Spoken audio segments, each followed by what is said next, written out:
Күн сәулесі нұрланған орман. Гүлдер гүлдеп, ақ қоян өз үйінің алдында сәбіз өсіріп жатыр.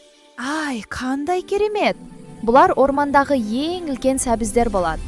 Кенеттен жерден дірілдеу естіледі. Қоян құлағын көтереді. Мазасыз болады. Ормандағы өзен кепкенін байқайды қоян. Жануарлар мазасыз жүгіріп жүр. Қоян, не істейміз? Су жоқ болса, біз қалай тіршілік етеміз? Қоян ойланады. Содан кейін шешім қабылдайды. Мен суды табам. Сендер мұнда күтіңдер. Қоян таудың басына қарай жүгіреді. Жолда әртүрлі қиындықтар кездеседі. Үлкен тастардан секіреді, тікенді бұталардан өтеді.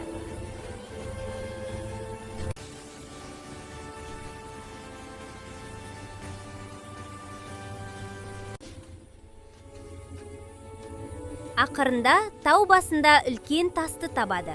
Міне, осы екен ғой себебі. Бұл тас суды бөгеп тұр. Тастың артында су бұғып тұр. Қоян тасты итереді, бірақ қозғалмайды. Ол қайтадан тырсады, тағы да тырсады. Қоян ойланады. Содан кейін ұсақ тастарды қолданып, үлкен тастың астына рычаг жасайды.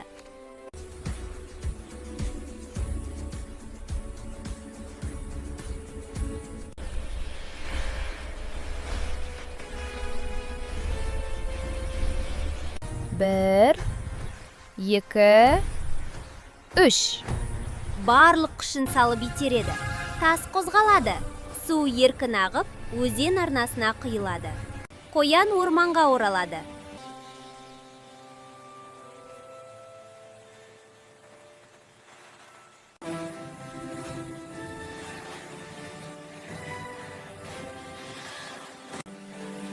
Өзен қайтадан ағып жатыр.